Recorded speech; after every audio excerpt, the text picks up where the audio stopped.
Hello friends, welcome back to my channel.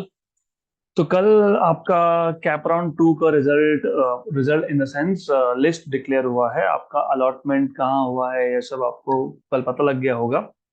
तो अब cap round 2 के बाद जो आपके कुछ डाउट्स मेरे पास आए थे, तो थोड़ा सा रिसर्च करने के बाद उसके मैं आंसर्स बना के लाया हूँ। तो लेट अस सी जो डाउट्स आए थे। तो सबसे पहला डाउट ये था कि हमको कैप राउंड 2 में अलॉटमेंट नहीं हुआ है। मतलब बेटरमेंट नहीं हुआ है बेसिकली। तो can I still freeze allotted college from CAP round 1? Yes, ये आपके पास ऑप्शन होता है। अगर आपको कैप राउंड 2 में बेटरमेंट आपका नहीं हुआ है, लेकिन कैप राउंड 1 में आपको मिला था कॉलेज, तो आप वेबसाइट पे जाके लॉगिन अपने अकाउंट में लॉगिन करके आप फ्रीज कर सकते हो। वो कोई प्रॉब्लम नहीं है। उसके बाद सेकंड क्वेश्चन है, I if I have been allotted first preference from round 2। तो आपने राउंड 2 का जो प्रेफरेंस लिस्ट भरा था उसमें से आपको पहले ही कॉलेज में नंबर लग गया है, but I don't want to take admission in that college, what should I do? Unfortunately आप कुछ नहीं कर सकते हो यहाँ पे। अगर आपको पहला ही प्रेफरेंस आपका अलॉट हो गया है और अगर आप नहीं लेते हो, तो आप कैप राउंड के बाहर हो जाओगे। फिर आपके पास एक ऑप्शन वापस से है, but then that is risky, क्योंकि कैप राउंड 3 के लिए तो आप नहीं जा सकते हो। तो यू में try out spot round. But even in that case मैं सजेशन ये दूंगा आपको कि आप फर्स्ट प्रेफरेंस मिला है तो वहां पे आप प्रोसेस कर लो, फ्रीज कर लो, और फिर आप स्पॉट राउंड में भी ट्राई करो। तो अगर स्पॉट राउंड में अच्छा कॉलेज मिल जाता है आपको, तो फिर आप यहाँ से एडमिशन निकाल के आप वहां जा ही सकते हो। तो बट अगर आप नहीं करते हो, तो रिमेंबर, अगर आप सेकेंड राउंड में जो आपको पहला प्रेफरेंस आपने भरा था वही मिला और अगर आप उसको फ्रीज नहीं करते हो, तो आप थर्ड राउंड के लिए एलिजिबल नहीं हो। आप राउंड के कैप राउंड के प्रोसेस से बाहर हो जाओगे। देन तीसरा क्वेश्चन था, what is the process of spot round and should I take the risk of going for spot round? Spot round का जो प्रोसेस है वो नॉर्मली कॉलेज लेवल पे होता है, और बहुत सारे कॉलेज जो है वो अपने वेबसाइट्स पे उसका नोटिफिकेशन देते हैं। स्पॉट राउंड का फॉर्म भी बहुत सारे कॉलेजेस ऑनलाइन भरवाते हैं।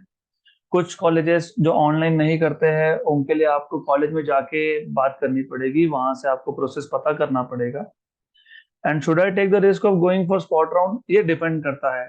अगर आपका राउंड 2 में जो आपको कॉलेज अलॉट हुआ है और आपको अभी भी सेटिस्फेक्शन नहीं मिल रहा है, अगर आपको बेटरमेंट चाहिए, डिपेंड करता है कि सेकेंड राउंड का कट ऑफ उस कॉलेज का, जिस कॉलेज में आपको जाना है, जो आप डिजायर कर रहे हो, उसका कट ऑफ कितना है। रिमेंबर, स्पॉट राउंड में भी on the basis of merit ही एडमिशन मिलता है।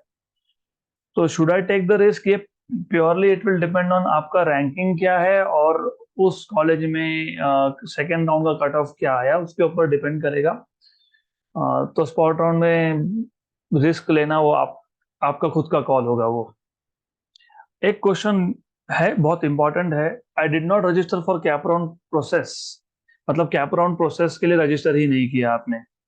Is there any way through which I can get admission in engineering?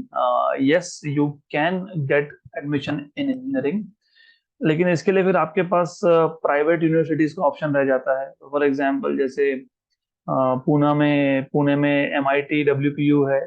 For example, एक विश्वकर्मा यूनिवर्सिटी भी है।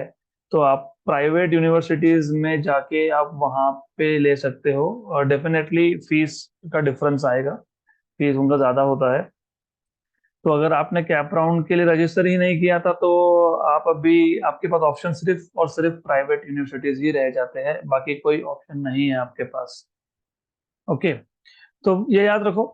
बस ये चार ही क्वेश्चंस आए थे। और कैप राउंड 2 में अगर आपको पहला प्रेफरेंस नहीं, लेकिन सेकंड, थर्ड, फोर्थ चॉइस आपको मिला है, तो और अगर आपको राउंड 1 में अलॉटमेंट ही नहीं हुआ था, लेकिन राउंड 2 में आपका अलॉटमेंट हुआ है और आपको राउंड 3 के लिए जाना है या नहीं भी जाना है, तो आपको 1,000 रुपीज तो भरना पड़ेगा। 1,000 रुपीज भर के आपने बेटरमेंट के लिए भी जा सकते हो आप, या फिर फ्रीज भी कर सकते हो, लेकिन स्टेट एक्सेप्टेंस फीस आपको भरना पड़ेगा वहां पे। ओके, तो hopefully I have answered all the doubts that you have sent me. Hopefully you will basically get, if you go for round 3, you will get desired colleges as you want. So I wish you all the best, and that's it for today.